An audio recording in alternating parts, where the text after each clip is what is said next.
Buenas tardes, hermanos. Pues seguimos con la lectura del capítulo 2 de Un curso de milagros. Gracias, Padre.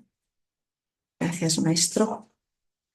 Estoy aquí únicamente para ser útil. Estoy aquí en representación de aquel que me envió.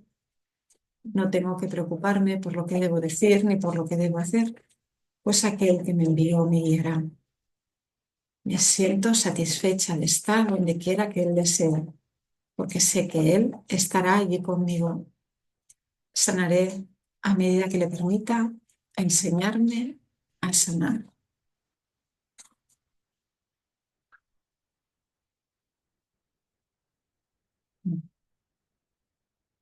Gracias. Pues estamos en el capítulo 2. Hemos leído el capítulo 1, el significado de los milagros, y vamos con el 2, la separación y la expiación. La separación y la expiación. La idea de la separación y el deshacimiento de esa idea loca. Pues vamos con el epígrafe 1. Los orígenes de la separación. La capacidad de extenderse es un aspecto fundamental del Dios que Él le dio a su Hijo. En la creación, Dios extendió a sí mismo a sus creaciones y les infundió la misma amorosa voluntad de crear que Él posee.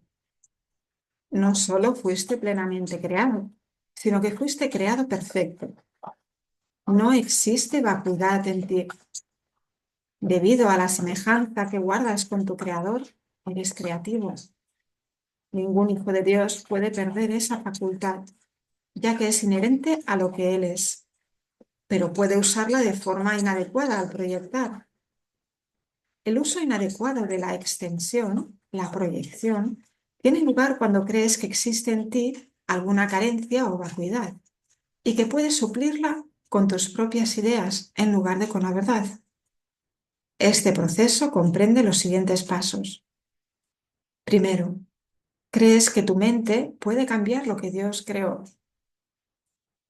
Segundo, crees que lo que es perfecto puede volverse imperfecto o deficiente. Tercero, crees que puedes distorsionar las creaciones de Dios, incluido tú. Cuarto, crees que puedes ser tu propio creador y que estás a cargo de la dirección de tu propia creación. Estas distorsiones relacionadas entre sí son un fiel reflejo de lo que realmente ocurrió en la separación o desvío hacia el miedo. Nada de eso existía antes de la separación, ni existe realmente ahora. Todo lo que Dios creó es semejante a Él. La extensión, tal como Dios la emprendió, es similar al resplandor interior que los hijos del Padre han heredado de Él. Su verdadera fuente se encuentra en su interior. Esto es tan cierto con respecto al Padre como al Hijo. En este sentido, la creación incluye tanto la creación del Hijo por Dios como las creaciones del Hijo una vez que su mente ha sanado. Esto requiere el libre albedrío con el que Dios le dotó, ya que toda creación amorosa se otorga libremente en una línea continua, en la que todos los aspectos tienen el mismo rango. El jardín del Edén, la condición que existía antes de la separación, era un estado mental en el que no se necesitaba nada. Cuando Adán dio oídos a las mentiras de la serpiente, lo único que oyó fueron falsedades. Tú no tienes por qué continuar creyendo lo que no es verdad, a no ser que así lo elijas. Todo ello puede literalmente desaparecer en un abrir y cerrar de ojos, porque no es más que una percepción falsa. Lo que se ve en sueños parece ser muy real.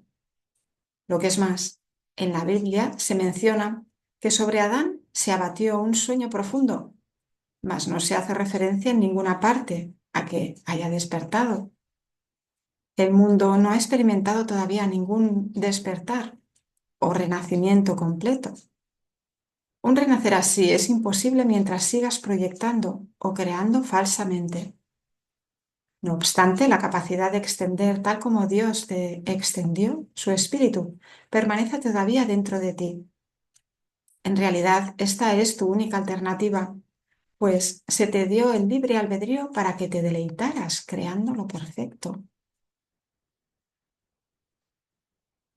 Todo miedo se reduce en última instancia a la básica percepción errónea de que tienes la capacidad de usurpar el poder de Dios. Por supuesto, no puedes hacer eso, ni jamás pudiste haberlo hecho.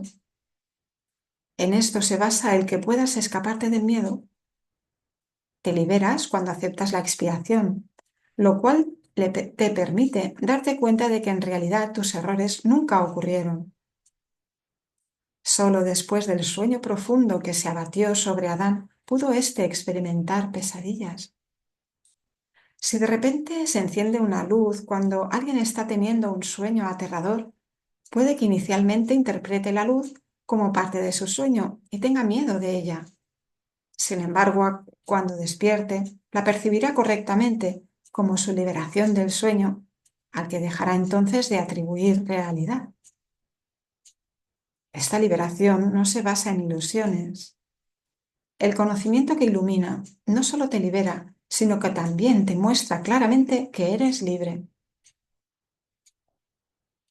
Sean cuales sean las mentiras que te hayas creído, para el milagro son irrelevantes, pues puedes sanar cualquiera de ellas con la misma facilidad. El milagro no hace distinciones entre diferentes percepciones falsas. Su única finalidad es distinguir entre la verdad por un lado y el error por otro. Algunos milagros pueden parecer más difíciles de obrar que otros, pero no te olvides del primer principio de este curso. No hay grados de dificultad en los milagros. En realidad, eres perfectamente invulnerable a toda expresión de falta de amor. Estas expresiones pueden proceder de ti o de otros, de ti hacia otros o de otros hacia ti. La paz es un atributo que se encuentra en ti. No puedes hallarla fuera de ti. La enfermedad es una forma de búsqueda externa. La salud es paz interior. La paz te permite mantenerte ecuánime ante cualquier falta de amor procedente de afuera y te capacita mediante tu aceptación de los milagros para corregir las condiciones que resultan de la falta de amor en los demás.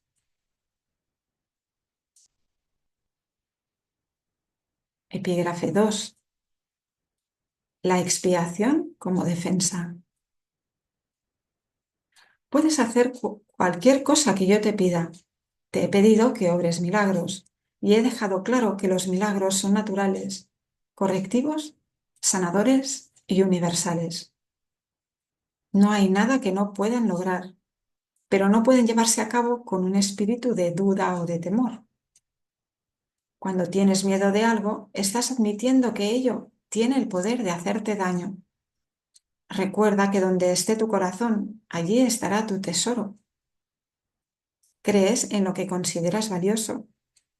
Si tienes miedo, es que estás equivocado con respecto a lo que es valioso. Tu entendimiento inevitablemente evaluará erróneamente, y al otorgar el mismo poder a todos los pensamientos, destruirás inevitablemente la paz.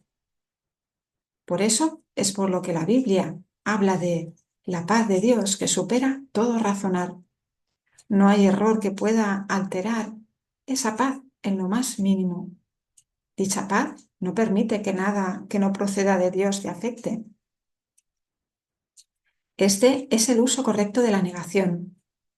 No se usa para ocultar nada, sino para corregir el error. Lleva todos los errores ante la luz y puesto que el error es lo mismo que la oscuridad, corrige todos los errores automáticamente. La auténtica negación es un poderoso mecanismo protector. Puedes y debes negar toda creencia de que el error puede hacerte daño. Esta clase de negación no oculta, sino que corrige. Tu mente recta depende de ella. Negar el error es una sólida defensa en favor de la verdad, pero negar la verdad da lugar a creaciones falsas, las proyecciones del ego. La negación del error, puesta al servicio de la mente recta, libera a la mente y restablece la libertad de la voluntad. Cuando la voluntad es realmente libre, no puede crear falsamente, porque solo reconoce la verdad. Puedes defender la verdad así como el error. Los medios son más fáciles de entender después de que se ha establecido firmemente el valor del objetivo. Pero lo que hay que tener en cuenta es cuál es su propósito. Todo el mundo defiende su tesoro y lo hace automáticamente. Las preguntas esenciales son, pues, ¿qué es realmente importante para ti? ¿Y cuán importante lo es? Una vez que hayas aprendido a tener en cuenta estas preguntas y a tenerlas presentes en todas tus acciones, tendrás muy poca dificultad en clarificar los medios. Los medios están a tu disposición siempre que los pidas. Puedes, sin embargo, ahorrar tiempo al no aplazar innecesariamente este paso. Un enfoque correcto acortará enormemente. Un enfoque correcto lo acortará enormemente. La expiación es la única defensa que no puede usarse destructivamente, porque no es un recurso que tú mismo hayas inventado. El principio de la expiación estaba en vigor mucho antes de que ésta comenzara. El principio era el amor, y la expiación fue un acto de amor. Antes de la separación, los actos eran innecesarios, porque no existía la creencia en el tiempo ni en el espacio. Fue solo después de la separación cuando se planearon la expiación y las condiciones necesarias para su cumplimiento. Se necesitó entonces una defensa tan espléndida que fuese imposible usarla indebidamente, aunque fuese posible rechazarla. Su rechazo, no obstante, no podía convertirla en un arma de ataque, que es la característica intrínseca de otras defensas. La expiación, pues, resulta ser la única defensa que no es una espada de dos filos. Tan solo puede sanar. Recordamos, la expiación es el deshacimiento del miedo, el deshacimiento de lo falso. Es el amor perfecto. Porque sin miedo solo hay amor perfecto. Seguimos. La expiación se instituyó dentro de la creencia en el tiempo y en el espacio para fijar un límite a la necesidad de la creencia misma y, en última instancia, para completar el aprendizaje. La expiación es la lección final. El aprendizaje en sí, al igual que las aulas donde tiene lugar, es temporal. La capacidad para aprender carece de valor cuando ya no hay necesidad de cambiar. Los que son eternamente creativos no tienen nada que aprender. Tú puedes aprender a mejorar tus percepciones y puedes convertirte progresivamente en un mejor alumno. De este modo, habrá cada vez más armonía entre la creación y tú. Pero la filiación en sí es una creación perfecta y la perfección no tiene grados. El aprendizaje tiene sentido únicamente mientras se crean diferencias. La evolución es un proceso en el que aparentemente pasas de una etapa a la siguiente. Corriges tus previos tropiezos yendo hacia adelante. Este proceso es realmente incomprensible en términos temporales, puesto que retornas a medida que avanzas. La expiación es el medio a través del cual puedes liberarte del pasado a medida que avanzas. La expiación desvanece los errores que cometiste en el pasado, haciendo de este modo innecesario el que sigas volviendo sobre tus pasos sin avanzar hacia tu retorno. En este sentido, la expiación ahorra tiempo, pero al igual que el milagro al que sirve, no lo abole. Mientras siga habiendo necesidad de expiación, seguirá habiendo necesidad de tiempo. Pero la expiación, en cuanto que plan que ya se ha completado, tiene una relación única con el tiempo. Hasta que la expiación no se complete, sus diversas fases evolucionarán en el tiempo, pero la expiación en su totalidad se encuentra al final del tiempo. En ese punto, el puente de retorno ya se ha construido. La expiación es un compromiso total. Puede que aún asocies esto con perder. Equivocación esta que todos los hijos de Dios separados cometen de una u otra forma. Resulta difícil creer que una defensa que no puede atacar sea la mejor defensa. Eso es lo que se quiere decir con los mansos heredarán la tierra. Literalmente se apoderarán de ella debido a su fortaleza. Una defensa de doble filo es intrínsecamente débil, precisamente porque tiene dos filos y puede volverse contra ti inesperadamente. Esta posibilidad no se puede controlar excepto con milagros. El milagro convierte la defensa de la expiación en tu verdadera protección y a medida que adquieres más y más seguridad, asumes tu talento natural de proteger a otros, reconociéndote simultáneamente como hijo y como hermano. Epígrafe 3. El altar de Dios. Solo puedes aceptar la expiación dentro de ti liberando la luz interior.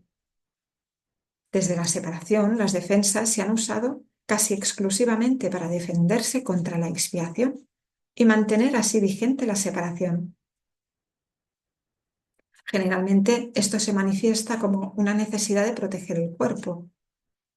Las múltiples fantasías corporales a las que las mentes se entregan proceden de la creencia distorsionada de que el cuerpo puede usarse como un medio para alcanzar la expiación. Percibir el cuerpo como un templo es únicamente el primer paso en el proceso de corregir esta distorsión, ya que solo la altera en parte. Dicha percepción del cuerpo ciertamente reconoce que la expiación, en términos físicos, es imposible. El siguiente paso, no obstante, es darse cuenta de que un templo no es en modo alguno una estructura. Su verdadera santidad reside en el altar interior, en torno al cual se erige la estructura. Hacer hincapié en estructuras hermosas es señal de que se teme a la expiación y de que no se está dispuesto a llegar al altar en sí. La auténtica belleza del templo no puede verse con los ojos físicos. La visión espiritual, por otra parte, al ser una visión perfecta, no puede ver la estructura en absoluto. Puede, no obstante, ver el altar con perfecta claridad.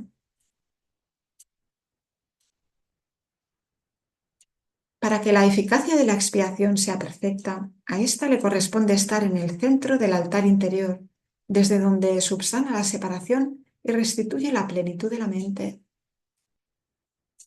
Antes de la separación, la mente era invulnerable al miedo, ya que el miedo no existía. Tanto la separación como el miedo son creaciones falsas que tienen que deshacerse a fin de que se pueda restaurar el templo y abrir el altar para que reciba la expiación. Esto supone el fin de la separación, al poner dentro de ti la única defensa eficaz contra todo pensamiento de separación, haciendo de este modo que seas absolutamente invulnerable.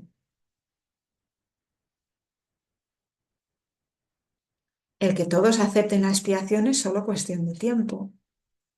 Tal vez parezca que esto contradice tu libre albedrío, dada la inevitabilidad de la decisión final, pero en realidad no es así. Puedes aplazar lo que tienes que hacer y eres capaz de enormes dilaciones, pero no puedes desvincularte completamente de tu Creador, quien fija los límites de tu capacidad para crear falsamente. Una voluntad aprisionada engendra una situación tal que llevada al extremo se hace completamente intolerable.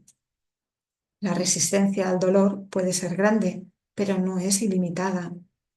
A la larga, todo el mundo empieza a reconocer, por muy vagamente que sea, que tiene que haber un camino mejor. A medida que este reconocimiento se arraiga más, acaba por convertirse en un punto decisivo en la vida de cada persona. Esto finalmente vuelve a despertar la visión espiritual y al mismo tiempo mitiga el apego a la visión física. Este alternar entre los dos niveles de percepción se experimenta normalmente como un conflicto que puede llegar a ser muy agudo. Aún así, el desenlace final es tan inevitable como Dios. La visión espiritual literalmente no puede ver el error y busca simplemente la expiación. Todas las soluciones que los ojos del cuerpo buscan se desvanecen. La visión espiritual mira hacia adentro e inmediatamente se da cuenta de que el altar ha sido profanado y de que necesita ser reparado y protegido. Perfectamente consciente de la defensa apropiada, la visión espiritual pasa por alto todas las demás y mira más allá del error hacia la verdad. Debido a la fuerza de su visión, pone a la mente a su servicio. Esto restablece el poder de la mente y hace que las demoras le resulten cada vez más intolerables, al darse cuenta de que lo único que hacen es añadir dolor innecesario.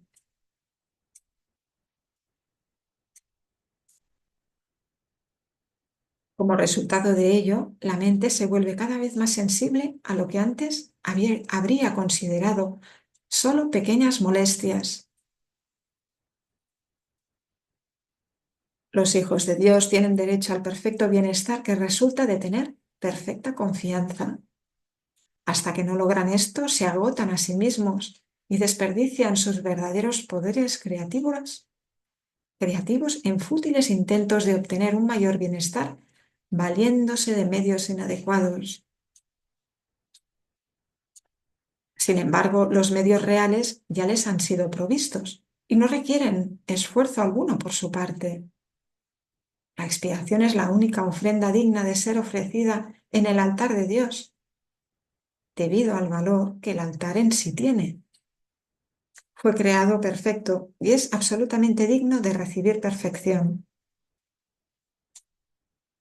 Entre Dios y sus creaciones existe una perfecta interdependencia. Él depende de ellas porque las creó perfectas. Les dio su paz para que nada les pudiese alterar ni engañar. Siempre que tienes miedo, te engañas a ti mismo y tu mente no puede servir al Espíritu Santo. Eso te deja hambriento, pues te niega el pan de cada día. Dios se siente solo sin sus hijos y sus hijos se sienten solos sin Él. Tienen que aprender a ver el mundo como un medio para poner fin a la separación.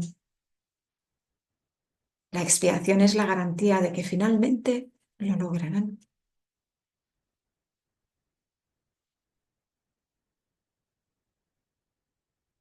Epígrafe 4. La curación y la liberación del miedo. Vamos a hacer ahora hincapié en la curación. El milagro es el medio, la expiación el principio y la curación el resultado. Hablar de una curación milagrosa es combinar inapropiadamente dos órdenes de realidad diferentes. Una curación no es un milagro.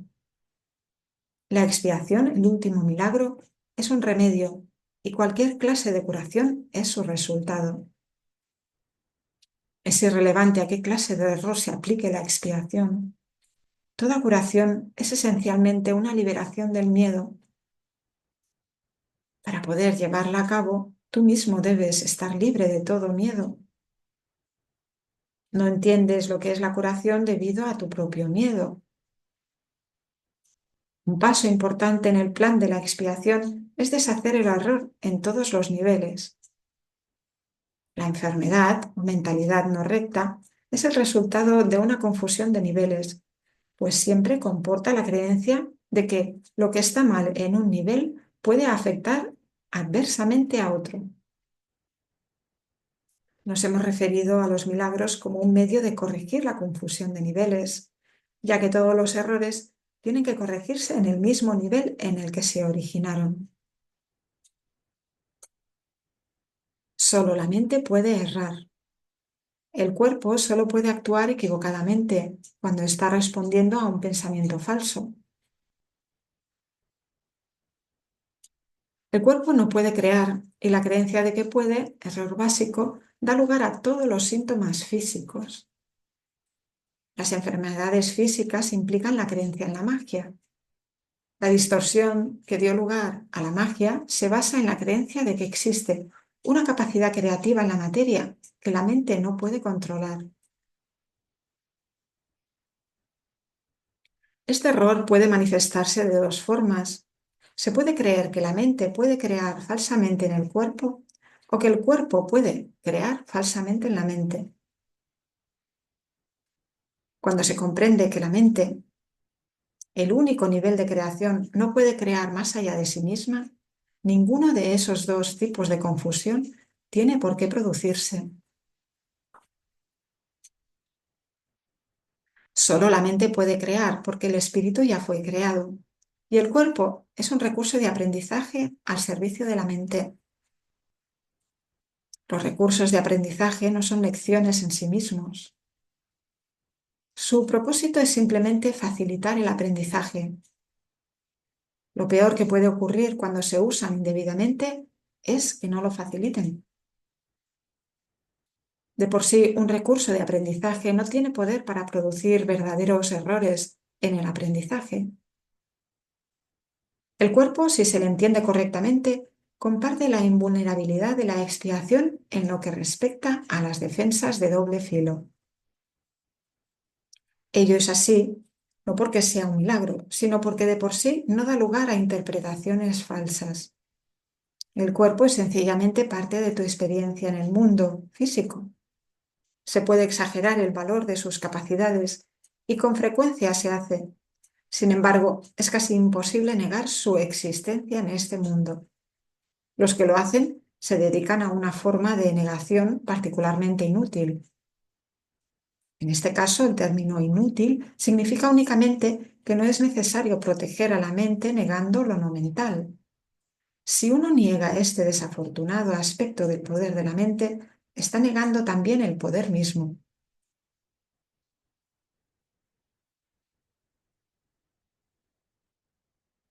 Todos los remedios materiales que aceptas como medicamentos para los males corporales son reafirmaciones de principios mágicos.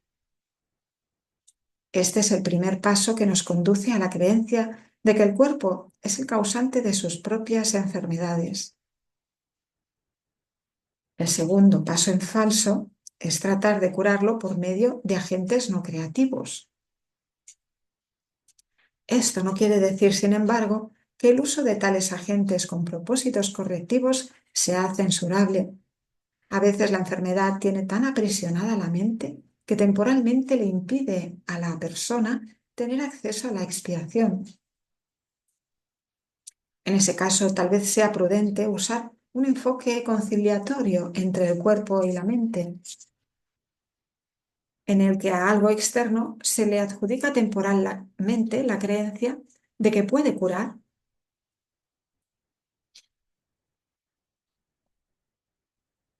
Esto se debe a que lo que menos puede ayudar al que no está en su mente recta o al enfermo es hacer algo que aumente su miedo. De por sí ya se encuentra en un estado debilitado debido a este. Exponerle prematuramente a un milagro podría precipitarle al pánico, lo cual es muy probable que ocurriese en aquellos casos en que la percepción invertida ha dado lugar a la creencia de que los milagros son algo temible. El valor de la expiación no reside en la manera en que ésta se expresa. De hecho, si se usa acertadamente, será expresada inevitablemente en la forma que le resulte más beneficiosa a aquel que la va a recibir. Esto quiere decir que para que un milagro sea lo más eficaz posible, tiene que ser expresado en un idioma que el que lo ha de recibir pueda entender sin miedo. Eso no significa que ese sea necesariamente el más alto nivel de comunicación de que dicha persona es capaz. Significa, no obstante, que ese es el más alto nivel de comunicación del que es capaz ahora. El propósito del milagro es elevar el nivel de comunicación, no reducirlo mediante un aumento del miedo.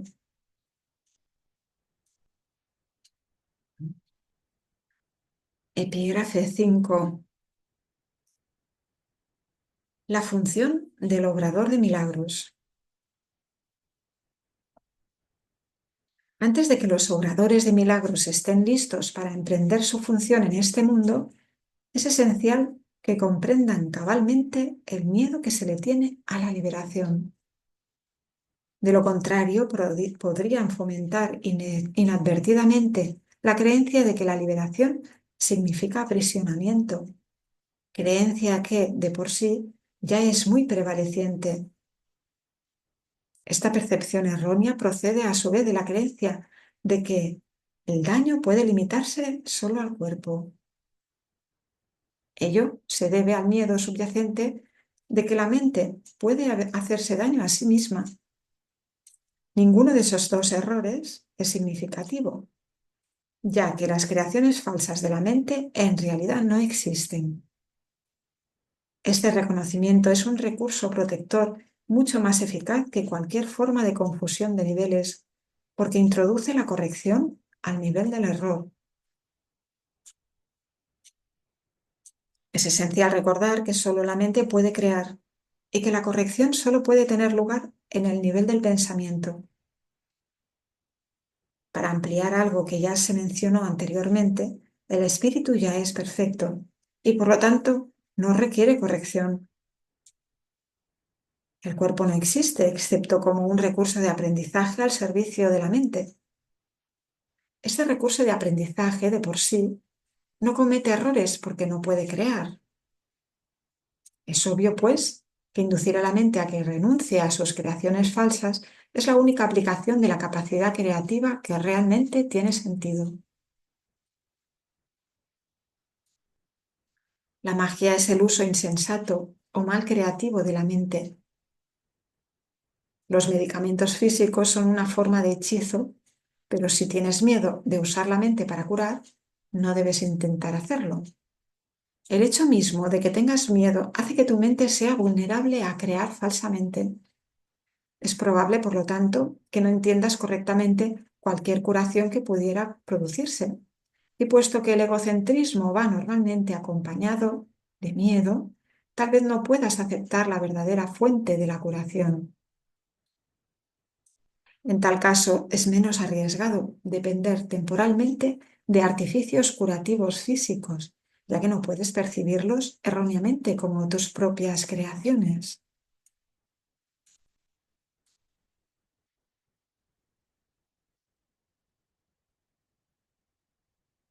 Mientras tu sensación de vulnerabilidad persista, no debes intentar obrar milagros. He dicho ya que los milagros son expresiones de una orientación milagrosa, y una orientación milagrosa no es otra cosa que una mentalidad recta. Los que poseen una mentalidad recta no exaltan ni menosprecian la mente del que obra milagros, ni la del que los recibe. En cuanto que medio de corrección, sin embargo, el milagro no tiene que esperar a que el que los ha de recibir goce de una mentalidad recta. De hecho, su propósito es restituirle su mente recta. Es esencial, no obstante, que el obrador de milagros esté en su mente recta, aunque sea brevemente, o de lo contrario, será incapaz de restablecer la mentalidad recta en otros. El sanador que confía en su propio estado de preparación pone en peligro su entendimiento. Estás perfectamente a salvo siempre que no te preocupes en absoluto por tu estado de preparación, pero mantengas firme confianza en el mío.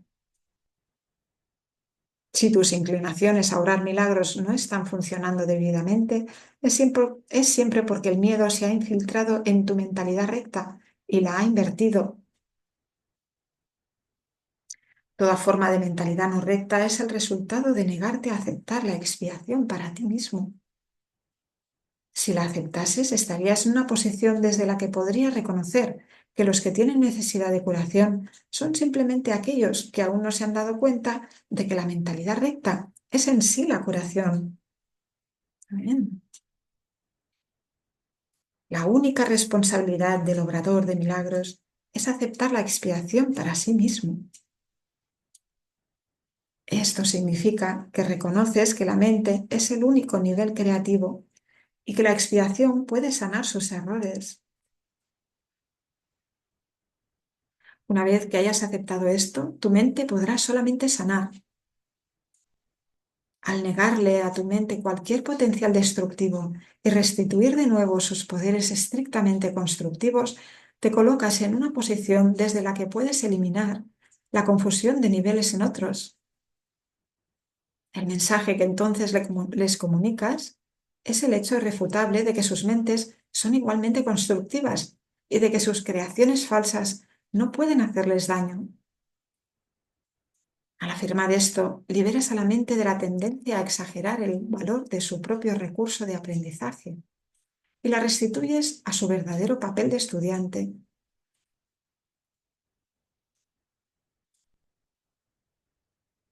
Debe subrayarse nuevamente que al cuerpo le resulta tan imposible aprender como crear. En cuanto que recurso de aprendizaje se deja llevar simplemente por el estudiante, mas si se le dota falsamente de iniciativa propia, se convierte en una seria obstrucción para el mismo aprendizaje que debería facilitar. Solo la mente es capaz de iluminación. El espíritu ya está iluminado y el cuerpo de por sí es demasiado denso. La mente, sin embargo, puede hacer llegar su iluminación hasta el cuerpo al reconocer que éste no es el estudiante y que por lo tanto no tiene la capacidad de aprender. Es muy fácil, no obstante, poner al cuerpo en armonía con la mente una vez que ésta ha aprendido a mirar más allá de él, hacia la luz.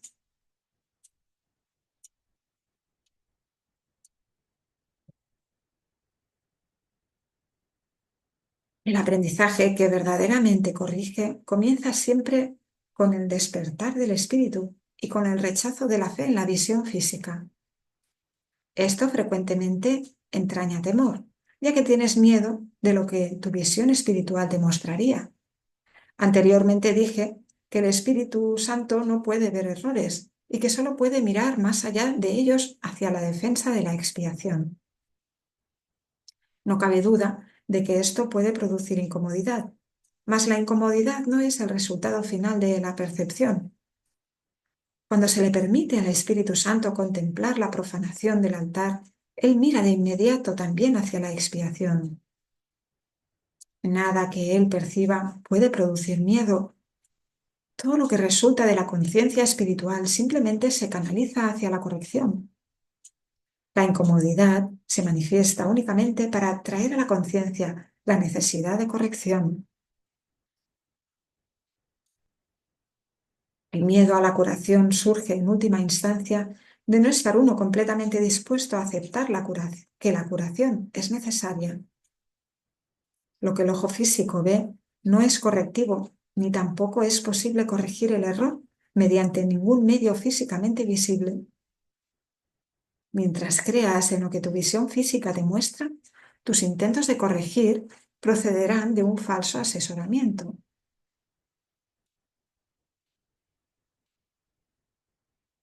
La verdadera visión queda nublada porque te resulta intolerable ver tu propio altar profanado. Mas como el altar ha sido profanado, tu estado se torna doblemente peligroso, a menos que percibas que así ha sido. Curar es una habilidad que se desarrolló después de la separación, antes de la cual era innecesaria. Es temporal, al igual que todos los aspectos de la creencia en el tiempo y en el espacio. Mientras el tiempo continúe, no obstante, la curación seguirá siendo necesaria como medio de protección. Esto se debe a que la curación se basa en la caridad, y la caridad es una forma de percibir la perfección en otro aun cuando no puedas percibirla en ti mismo. La mayoría de los conceptos más elevados que ahora eres capaz de concebir dependen del tiempo. La caridad, en realidad, no es más que un pálido reflejo de un amor de mucho más poderoso y todo abarcador, el cual está mucho más allá de cualquier forma de caridad que te hayas podido imaginar hasta ahora. La caridad es esencial para la mentalidad recta, aun en la pequeña medida en que ahora puedes alcanzarla. La caridad es una manera de ver a otro como si ya hubiese llegado mucho más allá de lo que en realidad ha logrado en el tiempo hasta ahora. Puesto que su pensamiento tiene fallos, no puede ver que la expiación es para él, pues de otro modo no tendría necesidad de caridad. La caridad que se le concede es a la vez una confirmación de que necesita ayuda, así como el reconocimiento de que la aceptará. Estas dos percepciones denotan claramente su dependencia del tiempo, haciendo patente el hecho de que la caridad opera todavía dentro de las limitaciones de este mundo. Dije anteriormente que solo la revelación trasciende el tiempo. El milagro, al ser una expresión de caridad, tan solo puede acortarlo. Hay que entender, no obstante, que cuando le ofreces un milagro a otro, estás acortando su sufrimiento y el tuyo. Esto corrige tanto retroactivamente como progresivamente. Y viene un subepígrafe A, se titula Principios especiales de los obradores de milagros. 1. El milagro elimina la necesidad de tener preocupaciones de rango inferior, puesto que es un intervalo de tiempo que está fuera de las coordenadas temporales en las que normalmente operamos. Las consideraciones normales con respecto al tiempo y al espacio no le afectan. Cuando obres un milagro, yo haré los arreglos necesarios para que el tiempo y el espacio se ajusten a él. 2. Es esencial hacer una clara distinción entre lo que se crea y lo que se fabrica. Toda forma de curación se basa en esta corrección fundamental de percepción de niveles. 3. Nunca confundas la mentalidad recta con la mentalidad errada. Reaccionar ante cualquier clase de error de cualquier forma que no sea con un deseo de sanar es una expresión de esa confusión. 4.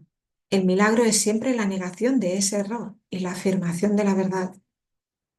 Solo la mentalidad recta puede corregir de forma que sus efectos sean reales. De hecho, lo que no produce efectos reales en realidad no existe. Sus efectos, por lo tanto, son nulos. Al no tener contenido sustancial, se presta a ser proyectado. 5. El poder del milagro para ajustar niveles genera la percepción correcta, que da lugar a la curación.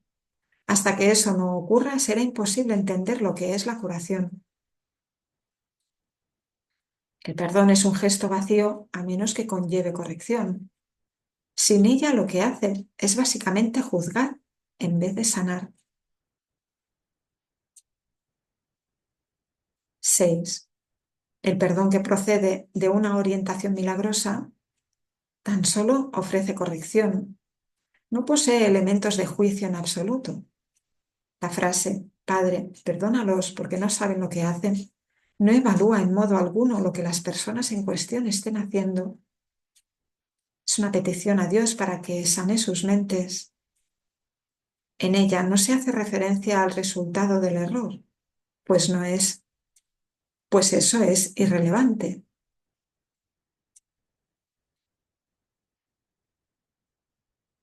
7. El precepto sed de un mismo sentir es la aseveración que exhorta a todos a que estén listos para la revelación. Mi ruego, hacer esto en memoria mía, es una petición a los obradores de milagros para que colaboren conmigo. Estas dos aseveraciones no pertenecen a un mismo orden de realidad. Solo la última entraña una conciencia de tiempo, ya que recordar es traer el pasado al presente. El tiempo está bajo mi control, pero la eternidad le pertenece a Dios. En el tiempo existimos unos con otros y unos para otros. En la eternidad coexistimos con Dios. Disculpa.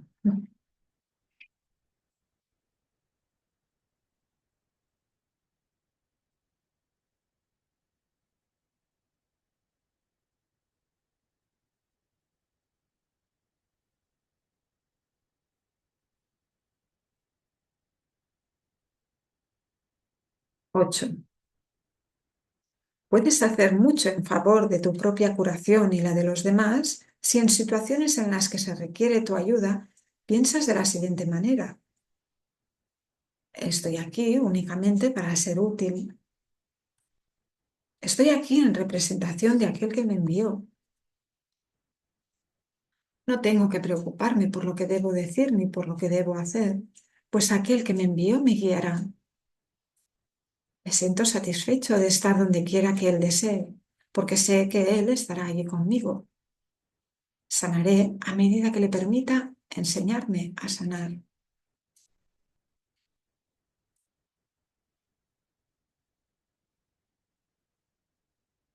Pues vamos con el epígrafe 6. Miedo y conflicto. Tener miedo parece ser algo involuntario y no estar bajo tu control. Mas he dicho ya que solo los actos constructivos deben ser involuntarios. Mi control puede hacerse cargo de todo lo que no es importante, mientras que, si así lo decides, mi asesoramiento puede dirigir todo lo que sí lo es. Yo no puedo controlar el miedo, pero este puede ser autocontrolado. Tu miedo me impide darte mi control. La presencia del miedo indica que has elevado pensamientos corporales al nivel de la mente. Eso los pone fuera de mi control y te hace sentir personalmente responsable de ellos, lo cual es una obvia confusión de niveles. Yo no fomento la confusión de niveles. Tú debes, no obstante, elegir corregirla. Tú no justificarías un comportamiento demente por tu parte diciendo que no pudiste evitarlo. ¿Por qué entonces condonas pensamientos dementes? Hay una confusión en esto que te convendría examinar detenidamente. Tal vez creas que eres responsable de lo que haces, pero no de lo que piensas. La verdad es que eres responsable de lo que piensas porque es solamente en ese nivel donde puedes ejercer tu poder de decisión. Tus acciones son el resultado de tus pensamientos. No puedes separarte de la verdad otorgándole autonomía al comportamiento. Este lo controlo yo automáticamente tan pronto como pongas tu pensamiento bajo mi dirección. Perdón.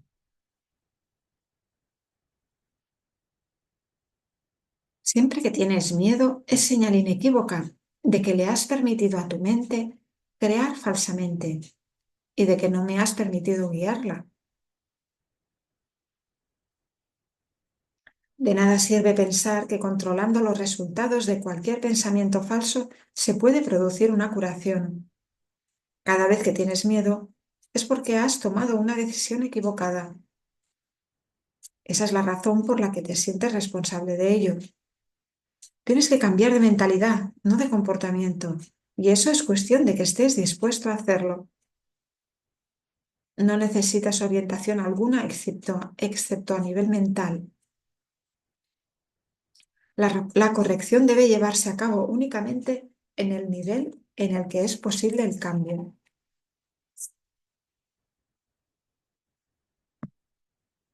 El cambio no tiene ningún sentido en el nivel de los síntomas, donde no puede producir resultados.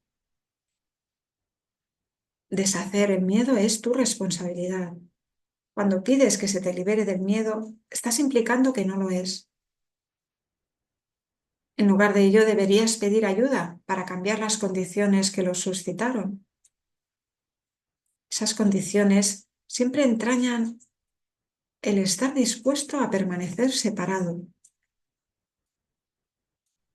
A ese nivel tú puedes cambiarlo, evitarlo. Eres demasiado tolerante con las divagaciones de tu mente y condonas pasivamente sus creaciones falsas. El resultado particular no importa. Lo que importa es el error fundamental. La corrección es siempre la misma. Antes de decidir hacer algo, pregúntame si tu elección está de acuerdo con la mía. Si estás segura de que lo está, no tendrás miedo. El miedo es siempre un signo de tensión que surge cuando hay conflicto entre lo que deseas y lo que haces. Sí, voy a abrir la misión. Un momentito.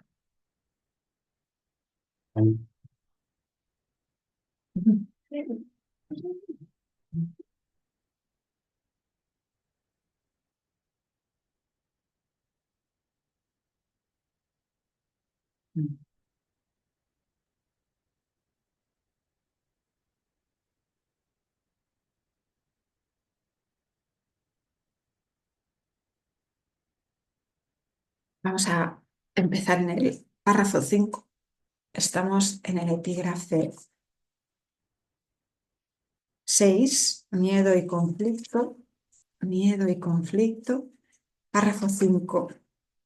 El miedo es siempre un signo de tensión que surge cuando hay conflicto entre lo que deseas y lo que haces. Esta situación se presenta de dos maneras. Primera, puedes elegir hacer cosas conflictivas, ya sea simultánea o sucesivamente. Esto da lugar a un comportamiento conflictivo, lo cual te resulta intolerable porque la parte de la mente que quiere hacer otra cosa se enfurece. Segunda, puedes comportarte de acuerdo a cómo crees que debes, mas sin querer hacerlo realmente. Esto da lugar a un comportamiento congruente, pero conlleva gran tensión. En ambos casos, la mente y el comportamiento están en desacuerdo, lo cual da lugar a una situación en la que estás haciendo algo que realmente no quieres hacer. Esto suscita una sensación de coerción que normalmente produce furia, y es muy probable que también dé lugar a proyecciones. Siempre que tienes miedo es porque aún estás indeciso. Tu mente se encuentra, por lo tanto, dividida y tu comportamiento inevitablemente se vuelve errático. La corrección a nivel de comportamiento puede cambiar el error del primer tipo al segundo, mas no elimina el miedo. Es posible alcanzar un estado en el que dejas que yo guíe tu mente sin ningún esfuerzo consciente por tu parte, mas ello requiere un grado de buena voluntad que tú aún no posees. El Espíritu Santo no puede pedirte que hagas más de lo que estás dispuesto a hacer. La fuerza para hacer lo que Él te pide procede de una firme resolución por tu parte. Hacer la voluntad de Dios no produce ninguna tensión una vez que reconoces que su voluntad es también la tuya. La lección en este caso es muy sencilla, aunque muy fácil de pasar por alto. Voy, por lo tanto, a repetirla y te exhorto a que escuches atentamente. Solo tu mente puede producir miedo. Hace eso cada vez que está en conflicto con respecto a lo que quiere, lo cual inevitablemente produce tensión, ya que existen discrepancias entre lo que quiere y lo que hace al respecto. Eso solo puede corregirse aceptando un objetivo unificado. El primer paso correctivo para deshacer el error es darse cuenta, antes que nada, de que todo conflicto es siempre una expresión de miedo. Dite a ti mismo que de alguna manera tienes que haber decidido no amar, ya que de otro modo el miedo no habría podido hacer presa en ti. A partir de ahí, todo el proceso correctivo se reduce a una serie de pasos pragmáticos dentro del proceso más amplio de aceptar que la expiación es el remedio. Estos pasos pueden resumirse de la siguiente manera. Reconoce en primer lugar que lo que estás experimentando es miedo. El miedo procede de una falta de amor. El único remedio para la falta de amor es el amor perfecto. El amor perfecto es la expiación. He subrayado que el milagro, la expresión de la expiación, es siempre un gesto de respeto del que es digno para con otro que también es digno. El reconocimiento de esa dignidad lo restablece la expiación. Resulta obvio, por lo tanto, que cuando tienes miedo, te has colocado a ti mismo en una posición en la que necesitas la expiación. Has actuado sin amor, al haber elegido sin amor. Esta es precisamente la situación para la que se instituyó la expiación. La necesidad del remedio inspiró su establecimiento. Mientras te limites a reconocer únicamente la necesidad del remedio, seguirás teniendo miedo. Sin embargo, tan pronto como aceptes el remedio, habrás deshecho el miedo. Así es como tiene lugar la verdadera curación. Todo el mundo experimenta miedo. Sin embargo, no se requeriría más que una pequeña dosis de recto pensar para que uno pudiese darse cuenta de por qué se producen. Son muy pocos los que aprecian el verdadero poder de la mente y nadie permanece totalmente consciente de él todo el tiempo. No obstante, no obstante, si esperas liberarte del miedo, hay algunas cosas que debes comprender y comprender plenamente. La mente es muy poderosa y jamás pierde la fuerza creativa. Nunca duerme, está creando continuamente. Es difícil reconocer la oleada de poder que resulta de la combinación de pensamiento y creencia, la cual puede literalmente mover montañas. A primera vista parece arrogante creer que posees tal poder, mas no es esa la verdadera razón de que no lo creas. Prefieres creer que tus pensamientos no pueden ejercer ninguna influencia real, porque de hecho tienes miedo de ellos. Eso puede mitigar la conciencia de culpa, pero a costa de percibir a la mente como impotente. Si crees que lo que piensas no tiene ningún efecto, puede que dejes de tener miedo, pero es bastante improbable que le tengas respeto. Repito la última frase. Si crees que lo que piensas no tiene ningún efecto, puede que dejes de tenerle miedo, pero es bastante improbable que le tengas respeto. No hay pensamientos fútiles. Todo pensamiento produce forma en algún nivel.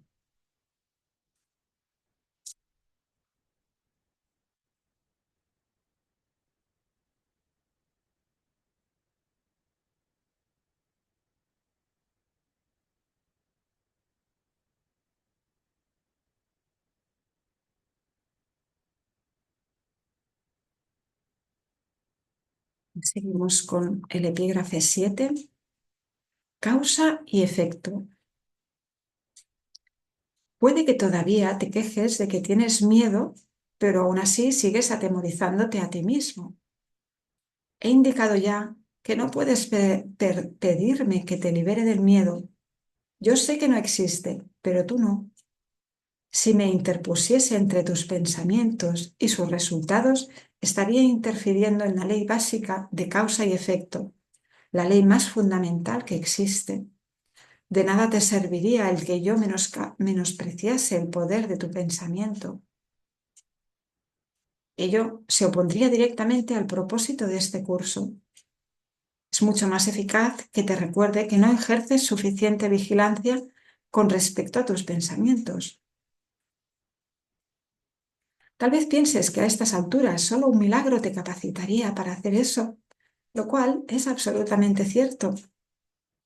No estás acostumbrado a pensar con una mentalidad milagrosa, pero se te puede enseñar a pensar de esa manera. Todos los obradores de milagros necesitan este tipo de instrucción. No puedo permitir que dejes de vigilar a tu mente, ya que de otro modo no podrías ayudarme. Obrar milagros requiere el que uno se dé cuenta plenamente del poder de los pensamientos, a fin de evitar las creaciones falsas. De lo contrario, sería necesario un milagro que rectificase a la mente misma, proceso circular este que no propiciaría el colapso del tiempo, que es para lo que el milagro se concibió. El obrador de milagros debe poseer un genuino respeto por la verdadera ley de causa y efecto como condición previa para que se produzca el milagro.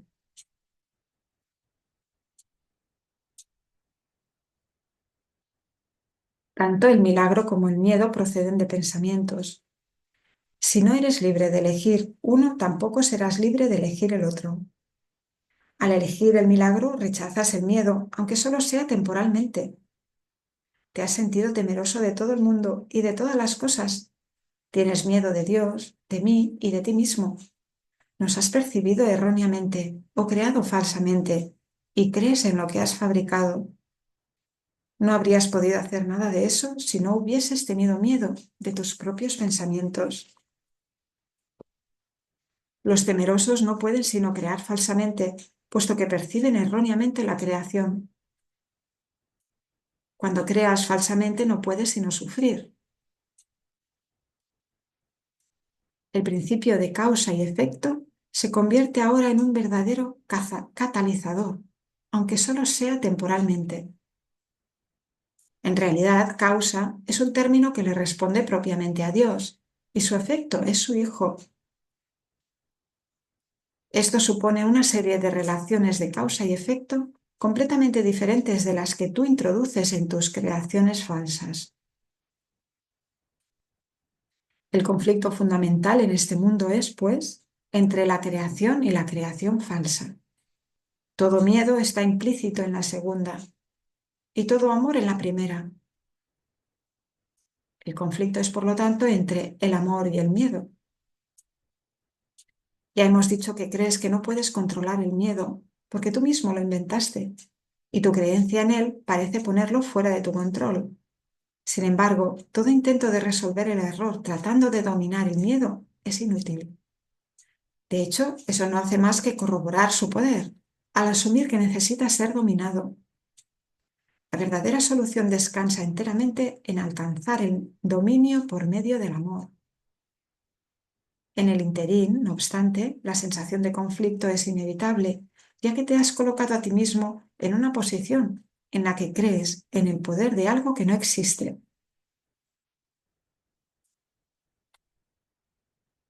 La nada y el todo no pueden coexistir. Creer en uno es negar el otro. El miedo no es nada realmente y el amor lo es todo. Siempre que la luz irrumpe en la oscuridad desaparece. Lo que tú crees es cierto para ti. En este sentido, la separación ha ocurrido y negarlo sería utilizar incorrectamente la negación. Concentrarse en el error, no obstante, no es más que otro error. El procedimiento correctivo inicial consiste en reconocer temporalmente que hay un problema, mas solo como señal de que tiene que ser corregido de inmediato. Esto da lugar a un estado mental en el que la expiación puede ser aceptada sin demora. Debe señalarse, no obstante, que en última instancia no puede haber transigencia alguna entre lo que lo es todo y lo que no es nada. El tiempo es esencialmente un recurso por medio del cual se puede abandonar toda idea de transigencia al respecto. Este proceso parece ser gradual, debido únicamente a que el tiempo en sí comprende intervalos que no existen. La creación falsa hizo que esto fuese necesario como recurso de corrección. La aseveración, porque tanto amó Dios al mundo que le dio su unigénito Hijo, para que todo el que crea en él no perezca, mas tenga vida eterna, necesita solamente una leve corrección. para que tenga sentido en este contexto. Uy, perdón. Se lo dio a su unigénito Hijo.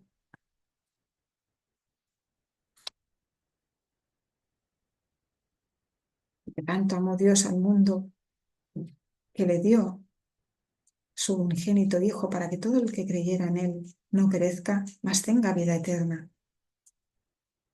Corregido por se lo dio a su unigénito Hijo. El mundo real.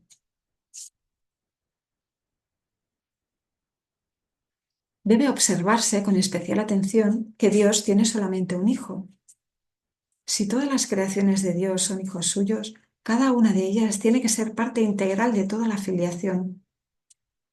La filiación, en su unicidad, trasciende la suma de sus partes. Este hecho, no obstante, queda velado mientras falte una sola de ellas. Por eso es por lo que, en última instancia, el conflicto no se puede resolver hasta que todas las partes de la filiación hayan retornado. Solo entonces podrá comprenderse lo que en el verdadero sentido de la palabra significa la plenitud. Cualquier parte de la filiación puede creer en el error o en la incompleción, si así lo elige. Sin embargo, si lo hace, estará creyendo en la existencia de algo que no existe. Lo que corrige este error es la expiación.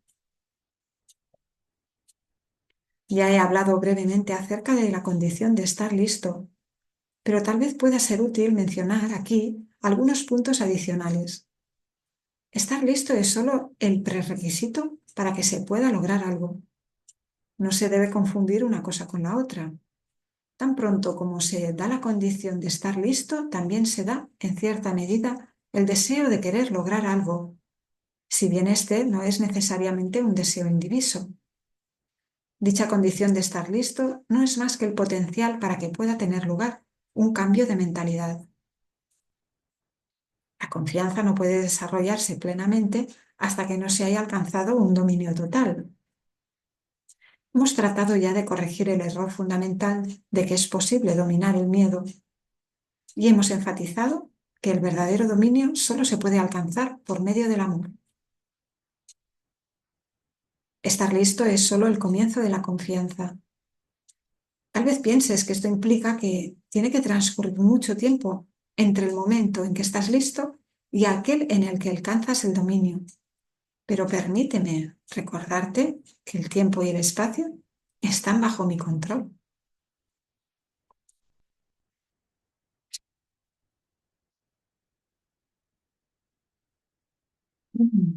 Pues vamos con el epígrafe 8, el último de este capítulo 2, la separación y la expiación. Capítulo 2, la separación y la expiación. Epígrafe 8, el significado del juicio final. El significado del juicio final. Una de las maneras en que puedes corregir la confusión entre la magia y los milagros es recordando que tú no te creaste a ti mismo. Tiendes a olvidarte de esto cuando te vuelves egocéntrico, lo cual te coloca en una posición en la que es prácticamente inevitable creer en la magia. Tu voluntad de crear te fue dada por tu creador, quien estaba expresando esa misma voluntad en su creación. Puesto que la capacidad de crear reside en la mente, todo lo que creas es necesariamente una cuestión de voluntad. De ello se desprende también que lo que haces por tu cuenta es real para ti, mas no lo es en la mente de Dios. Esta distinción básica conduce directamente al verdadero significado del juicio final. El juicio final es una de las ideas más atemorizantes de tu sistema de pensamiento. Eso se debe a que no entiendes lo que es. Juzgar no es un atributo de Dios. El juicio final se originó a raíz de la separación como uno de los muchos recursos de aprendizaje que se incluyeron en el plan general. Del mismo modo en que la separación abarcó un periodo de millones de años, así el juicio final se extenderá por un periodo igualmente largo, o tal vez aún más largo. Su duración, no obstante, puede acortarse enormemente mediante los milagros, el recurso que acorta el tiempo. pero que no lo abole. Si un número suficiente de nosotros llega a alcanzar una mentalidad verdaderamente milagrosa, este proceso de acortar el tiempo puede llegar a ser virtualmente inconmensurable. Es esencial, no obstante, que te liberes a ti mismo del miedo cuanto antes, pues tienes que escapar del conflicto si es que has de llevar paz a otras mentes. Por lo tanto, se considera el juicio final como un proceso que Dios emprendió. Perdón, repito la frase. Por lo general, se considera el juicio final como un proceso que Dios emprendió, pero en realidad son mis hermanos quienes lo emprenderán con mi ayuda. El juicio final es la última curación, en vez de un reparto de castigos, por mucho que pienses que los castigos son merecidos. El castigo es un concepto completamente opuesto a la mentalidad recta, y el objetivo del juicio final es restituirte tu mentalidad recta. Se podría decir que el juicio final es un proceso de correcta evaluación.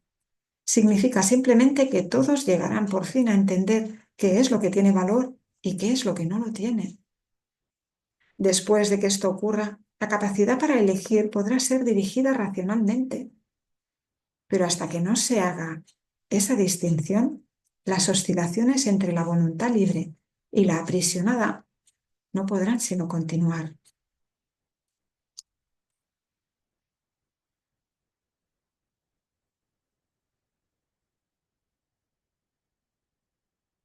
El primer paso hacia la libertad comprende separar lo falso de lo verdadero.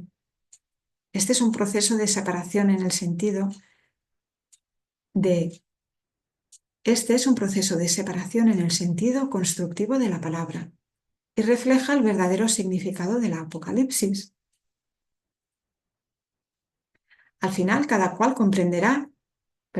al final cada cual contemplará sus propias creaciones y elegirá conservar solo lo bueno, tal como Dios mismo contempló lo que había creado y vio que era bueno. A partir de ahí, la mente podrá comenzar a contemplar sus propias creaciones con amor, por razón del mérito que tienen. Al mismo tiempo, la mente repudiará inevitablemente sus creaciones falsas, que en ausencia de la creencia que las originó, dejarán de existir. El término juicio final asusta, no solo porque ha sido proyectado sobre Dios, sino también por la asociación de la palabra final con la muerte. Este es un ejemplo sobresaliente de la percepción invertida. Si se examina objetivamente el significado del juicio final, queda muy claro que en realidad es el umbral de la vida. Nadie que viva atemorizado puede estar realmente vivo. No te puedes someter a ti mismo a tu propio juicio final, porque tú no te creaste a ti mismo. Puedes, no obstante, aplicarlo significativamente y en cualquier momento a todo lo que has fabricado y retener en la memoria solo lo creativo y lo bueno. Eso es lo que tu mentalidad recta no puede sino dictar. El único propósito del tiempo es darte tiempo para alcanzar ese juicio, el cual no es otra cosa que el juicio perfecto con respecto a tus propias creaciones perfectas. Cuando todo lo que retengas en la memoria sea digno de amor, no habrá ninguna razón por la que sigas teniendo miedo. Ese es tu papel en la expiación. Ah, bien. Pues ahí vamos con nuestro papel. Aceptar la expiación para nosotros mismos, aceptar el amor perfecto, aceptar quién es el Hijo de Dios, aceptar que tenemos un Padre amoroso y que esto no podía ser real de ninguna manera ni forma, porque tenía siempre pinceladas de muerte, de dolor, de sufrimiento, de odio. Por eso no podíamos ser felices completamente. Gracias, Padre, por tu plan. Gracias, Maestro, por mostrarnos el plan de Dios para nuestra salvación. Enseñarnos a escuchar al Maestro cuerdo en nuestra mente. Enseñarnos a través de la razón por qué este mundo no puede ser real y cuánto nos ama Dios. Enseñarnos que solo el amor es real y que su opuesto no existe. El miedo es una invención, no existe, solo hay que abandonarlo. Gracias, Padre. Solo un problema, solo una solución. No existe la separación, no existe el miedo, por lo tanto, porque la unidad no, como efecto, no suscita miedo. La realidad, la verdad, el amor suscita amor, dicha, paz, compleción. Gracias, Padre, gracias. Pues repasamos juntos los epígrafes de este capítulo 2, la separación y la expiación. Sería como decir la idea loca y la solución. La separación es la idea loca, la expiación, la solución. El recuerdo el amor perfecto, de la compleción. Y el epígrafe 1, los orígenes de la separación, los orígenes de esa idea loca. Segundo epígrafe, la expiación como defensa. No es una defensa de doble filo porque no puede atacar, simplemente me protege de la locura del ego, de lo que yo creí ser, de lo que creí que era el mundo. La expiación como defensa. Epígrafe 3, el altar de Dios. El altar de Dios en mi mente. Yo elijo a qué maestro seguir. Yo elijo a quién pongo en el altar de mi mente, sea el ego o a Dios, Espíritu Santo, Jesús. Epígrafe 4, la curación y la liberación del miedo. La curación a través de los milagros, de esos pensamientos que corrigen mi mente, me curo. Curación y la liberación del miedo. Me libero del miedo. Los milagros me liberan del miedo. Epígrafe 5, la función del obrador de milagros. ¿Cuál es nuestra función? Aceptar la expiación para nosotros mismos y compartirla con nuestros hermanos. Recordarle a nuestros hermanos lo que somos. Él nos dirá cómo comunicárselo a nuestros hermanos de la manera que les llegue más fácilmente, que puedan entender. Y dentro de este epígrafe 5 tenemos A, en su epígrafe A, principios especiales de los obradores de milagros. Y luego tenemos ya el epígrafe 6, miedo y conflicto. Miedo y conflicto. Los pensamientos del ego nos provocan miedo y conflicto. Yo inventé al ego junto a todos mis hermanos, porque somos una misma mente, pues yo decido deshacerlos, los entrego, decido no creer más en el ego. Epígrafe 7, causa y efecto. Aquí se nos recuerda esta ley de causa y efecto. La causa está en la mente siempre. Bueno, causa con C mayúscula es Dios, su efecto es su Santo Hijo. Y aquí, en esta creación falsa, causa sería el error, el pensamiento erróneo, la creación falsa, ¿no?, del ego, y el efecto sería lo que parecemos ver en este mundo. El efecto es no sentirnos felices en realidad, tener miedo, sufrir, dudar. Epígrafe 8, el significado del juicio final. Lejos de ser un reparto de castigos, como nos dice el maestro, es una liberación, porque este juicio lo llevamos a cabo junto a él. Él nos acompaña para recuperar la cordura y poder finalmente liberarnos de la condena, ¿no? Con él enjuiciamos correctamente, porque es el juicio del Espíritu Santo el que nos lleva a reconocer que somos santos, somos inocentes, somos uno en Dios, y por eso nos liberamos de todo lo que creímos ser, todo lo falso, el significado del juicio final. No es Dios quien nos enjuicia, no es Dios quien nos va a condenar o a liberar, sino nosotros mismos a través del Espíritu Santo, que ya ha establecido esa liberación, que de hecho ya se ha dado. Dios dio la respuesta a esa idea loca y ahora simplemente estamos aceptándola en nuestra mente para liberarnos a nosotros mismos de nuestra propia prisión. Dios no nos encarceló y recuperamos esa responsabilidad, reconocemos esa responsabilidad en nuestra mente para decidir correctamente, para abandonar esa idea loca. Así que nada, nos dice la última frase, ¿no?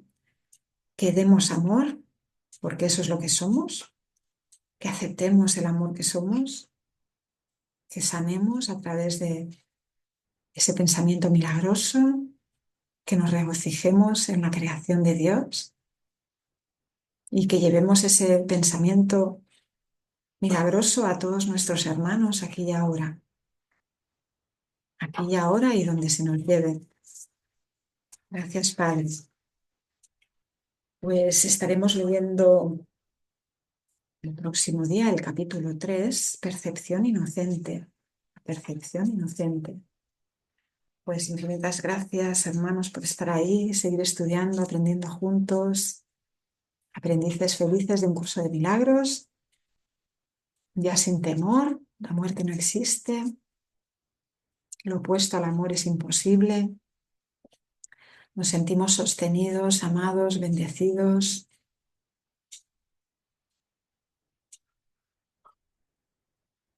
Sanaremos en la medida que le permitamos enseñarnos a sanar, pues se lo permitimos, le permitimos que nos enseñe a sanar. Gracias, Padre, gracias, Maestro, gracias, hermanos, nos amamos. Bendiciones.